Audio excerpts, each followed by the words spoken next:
എല്ലാ രക്ഷാകർത്താക്കളും പറയുന്നുണ്ട് മക്കളെ കുറിച്ചിട്ട്, എന്നെപ്പോലെ ആയിപ്പോകരുത്. അതുകൊണ്ട് ഞാൻ ഐറ്റികൾ അങ്ങനെ പഠിപ്പിക്കും. എന്നിട്ടില്ലേ എൻ്റെ ബാപ്പ തരാത്തല്ല ഞാൻ ഐറ്റിയൊക്കെ കൊടുക്കും.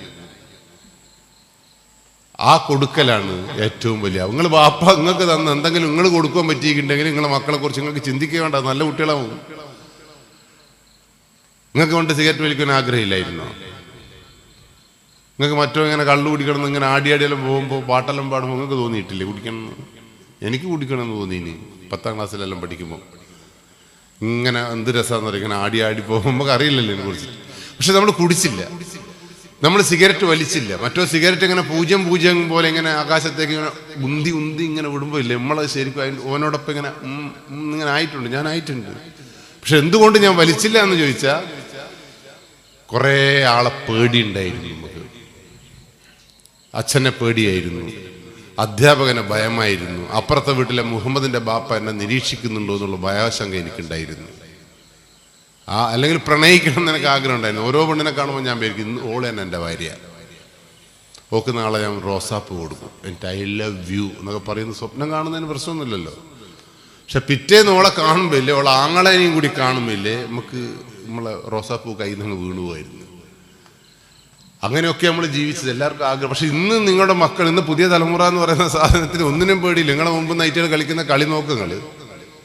ആരാണ് ആ മക്കളെ അങ്ങനെ ആക്കിയതെന്ന് ചോദിച്ചാൽ നിങ്ങളും ഞാനും തന്നെ. ഭയമില്ലാതെ വളരുന്ന ഒരു തലമുറയുണ്ട് ഇവിടെ, നിയന്ത്രണമില്ലാതെ വളരുന്ന ഒരു തലമുറയുണ്ട്.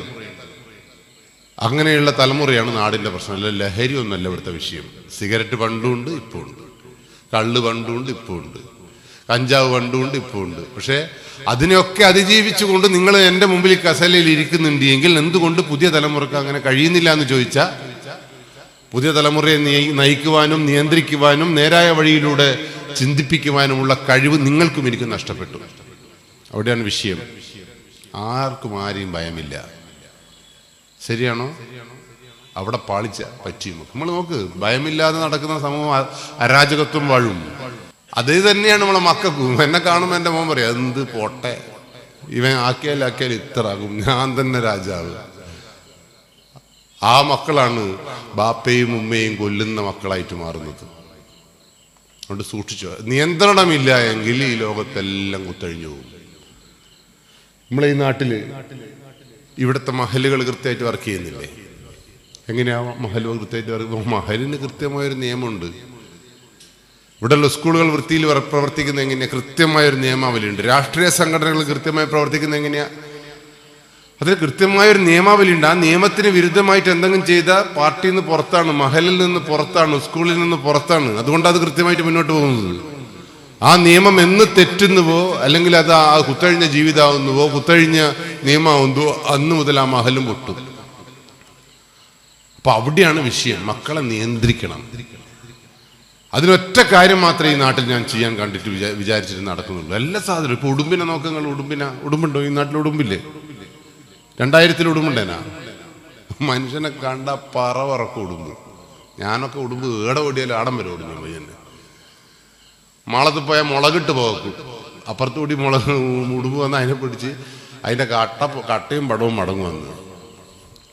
മൃഗസംരക്ഷണ നിയമം വന്നതോടുകൂടി എല്ലാ മൃഗങ്ങളെയും തുടരരുത്, അടിക്കരുത്, നുള്ളരുത് എന്ന് പറഞ്ഞപ്പോൾ മനുഷ്യന്മാർക്ക് മൃഗങ്ങളെ ഭയമായി. ഇപ്പൊ ഇന്നലെ ഞാൻ ഞങ്ങൾ ഉടുമ്പിനെ കണ്ടിനാ? വന്ന് കണ്ടിട്ടില്ല? വീട്ടിൻ്റെ ഉള്ളിലേക്ക് ഒരു ജയന്റെ വരവുണ്ടായിന്.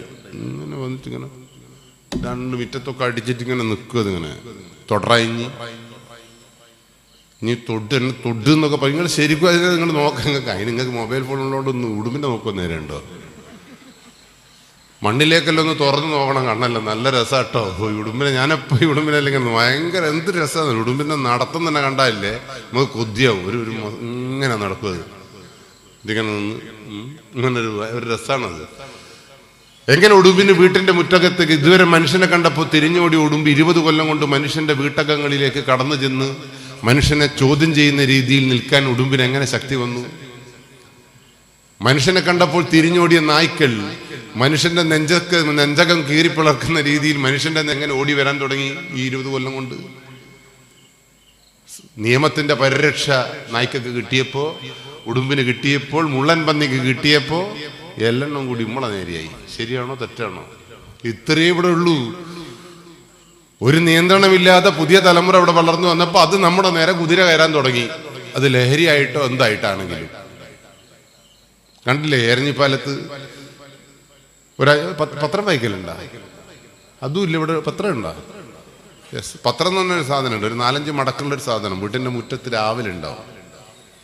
അതൊന്ന് എടുത്ത് നോക്കണം. ഇങ്ങനെ നീരും, അത് ഇങ്ങനെ നീരും, പിന്നെ ഇങ്ങനെയൊക്കെ നീരും. നല്ല രസമാട്ടോ അത് നീർക്കണം. അതിൽ കറുത്ത അക്ഷരങ്ങൾ കൊണ്ട് കുറേ സാധനങ്ങൾ എഴുതി വെച്ചിട്ടുണ്ട്. ഈ നാടകങ്ങളിലുള്ള സംഭവ വികാസങ്ങൾ, ആ സംഭവ വികാസങ്ങൾ നിങ്ങളുടെ ജീവിതത്തിലേക്ക്, നിങ്ങളുടെ വീട്ടിലേക്ക് കടന്നു വരുന്നുണ്ടോ എന്ന് മാത്രം ചിന്തിച്ചാൽ മതി. നിങ്ങൾ നന്നാവും. പക്ഷെ നിങ്ങൾ വിചാരിക്കുന്ന എന്താ, ഇതൊന്നും ഇവിടെ ഉണ്ടാവില്ല, അപ്പുറത്താണ്.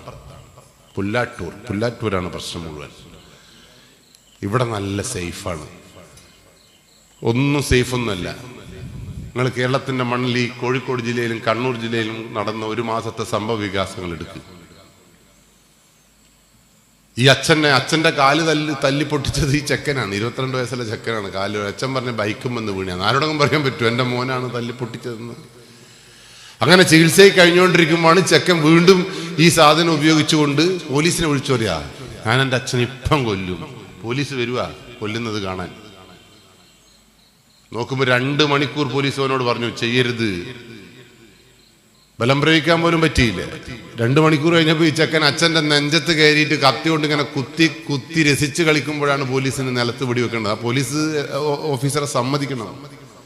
ഈ കാലഘട്ടത്തിൽ തോക്കെടുത്ത് നിലത്തേക്ക് വെടിവെക്കാൻ കാണിച്ച ധൈര്യം ഉണ്ടല്ലോ, അത് പരമവീര ചക്രം കൊടുക്കണം. പോലീസിന് ശക്തി നശിച്ചുകൊണ്ടിരിക്കുക. പോലീസ് എന്ത് ചെയ്താലും തെറ്റാണിപ്പോ. ഓർക്കാട്ടരി 17 വയസ്സുള്ള ഒരു ചെക്കൻ ഉടുതുണി ഇല്ലാണ്ട് റോഡുമ്മിലൂടെ വന്നിട്ട് വാക്കത്തി കൊണ്ട് സകലാളിയും വെട്ടി. ഒരു 17 വയസ്സുള്ള ഒരു ചെക്കൻ എന്ത് സംഭവിച്ചു? 2 ബസ് പോലീസ് വന്നിട്ട് ഓനെ പിടിക്കാൻ കഴിയുന്നില്ല. അത്രയേറെ കരുത്താണ്. എവിടുന്ന് കിട്ടി കരുത്ത്? അമ്മയോട് ചോദിച്ചു, അമ്മ നിങ്ങളെ മോൻ എങ്ങനെയാണ് ഇങ്ങനെ റോഡുമ്മിലേക്ക് ഇറങ്ങിയത്? അമ്മ പറഞ്ഞതെന്നാ അറിയോ, ആദ്യമായിട്ടാ പോലീസോ ഇങ്ങനെ റോഡുമ്മിലേക്കല്ല ഇറങ്ങുന്നേ. അങ്ങനെ റോഡുമ്മിലൊക്കെ ഇറങ്ങില്ല. പൈസയും മറ്റാലും ചോദിച്ചാൽ എന്നെ അടിക്കും, എന്നെ ഇങ്ങനെ കത്തി ഉരുണ്ട് ഭീഷണിപ്പെടുത്തുവോളം അനിയത്തീനെ പിടിച്ച് മുരുണ്ടെന്നല്ലാണ്ട് റോഡുമ്മലേക്ക് ഇങ്ങനെ ഒന്നും കൊടുക്കാണ്ട് ആദ്യമായിട്ട് ഇറങ്ങിയത്. നിങ്ങൾ വീട്ടിൽ നിങ്ങളെ ഉപദ്രവിക്കുന്നത് നിങ്ങൾ അച്ഛനോട് പറഞ്ഞു എന്ന് വെച്ചപ്പോൾ പറഞ്ഞു അച്ഛൻ ഗൾഫിലാണ്, നമുക്ക് വേണ്ടിയിട്ടല്ല അദ്ദേഹം ജീവിക്കുന്നത്. ഈ വിവരമെല്ലാം അറിഞ്ഞ അയാൾ അവിടെ നിന്ന് ജീവിക്കാൻ പറ്റുമോ? അയാൾ ചത്തുകളി. അതുകൊണ്ട് ഞാൻ പറഞ്ഞില്ല. എന്നാൽ നിങ്ങൾക്ക് നാട്ടുകാരോട് ആരോടൊക്കെ പറഞ്ഞുകൂടായിരുന്നു, സ്കൂളിലെ മാഷന്മാരോട് പറഞ്ഞുകൂടായിരുന്ന? അതെങ്ങനെയാ പറയാ പോലീസേ? ഞങ്ങൾക്കൊരു അഭിമാനമില്ലേ? ഞങ്ങളുടെ പാരമ്പര്യം, അഭിമാനം, കുടുംബ മഹിമ. എന്നാൽ ഞങ്ങൾക്കൊരു കൗൺസിലറെ കാണിച്ചൂടെ? കൗൺസിലറെ കാണിച്ച നാട്ടുകാർ അറിവില്ലേ പോലീസേ? പിന്നെ ഞങ്ങൾ പിന്നെ മുഖത്ത് നോക്കും ഇങ്ങനെ ആളെ. അമ്മേൻ്റെ വാദമാണ്. SI സാറായ അമ്മയോട് ചോദിച്ചു, ഇപ്പോ ഓർക്കാട്ടരി ടൗണിലൂടെ ഉടുതുണി ഇല്ലാതെ ഓടിയിട്ട് എല്ലാവരെയും വെട്ടിയപ്പോൾ അത് വാട്സപ്പിൽ പ്രചരിപ്പിച്ചപ്പോൾ നിങ്ങളുടെ കുടുംബത്തിന്റെ മാഹാത്മ്യം വളരെ ഉയർന്നോ? കേട്ടതും അമ്മ ആ ചുമരുമിൽ തലതല്ലിക്കരയുന്നത് നമ്മൾ കണ്ടത്. എൻ്റെ മുമ്പിലിരിക്കുന്ന ഒരു രക്ഷാകർത്താവിന് ആ ഗതികേടുണ്ടാവരുത്.